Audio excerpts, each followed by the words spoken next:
My passion is anything that moves. My nickname is Speed, and I have a need for speed.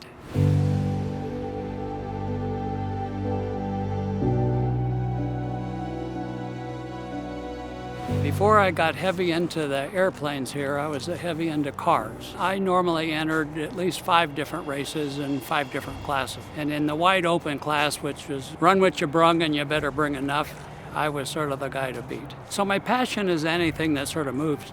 This is very challenging because most of the guys I hang around with are much younger than I am. And they've been doing this for 20 years or more.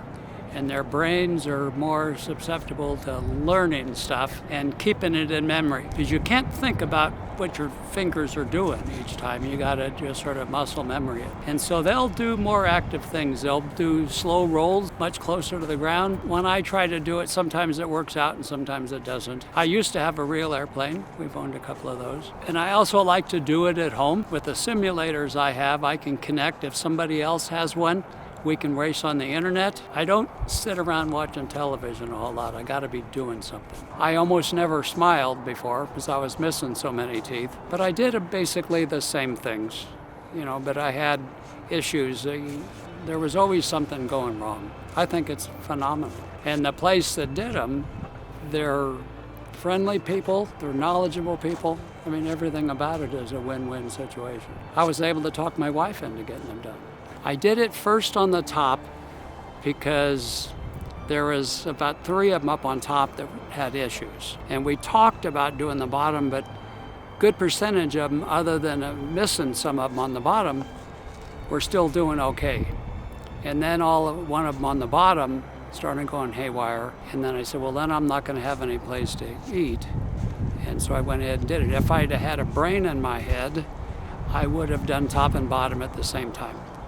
And then I'd have been all through with this process. They question my sanity as far as doing this at my age. I'm 79, and how much time do you have left? I thought it was necessary.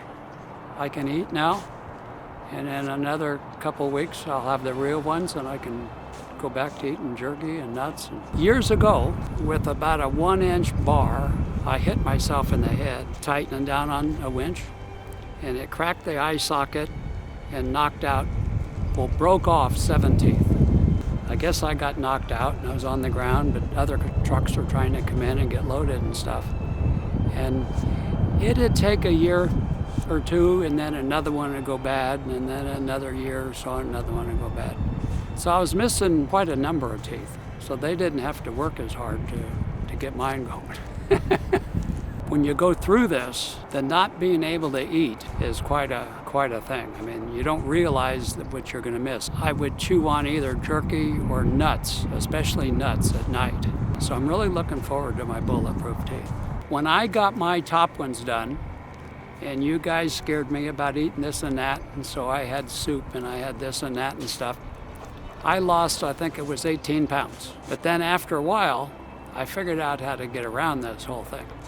We'd go have Mexican food, which I really like, and I'd cut it all up. Couldn't chew on anything, but I could inhale it. And so when she got hers, I said, okay, don't worry about it. You can eat pretty much anything you want other than a steak or something, which we very seldom have. And I taught her, so she didn't lose any weight, because I told her how to get by, with the whole thing.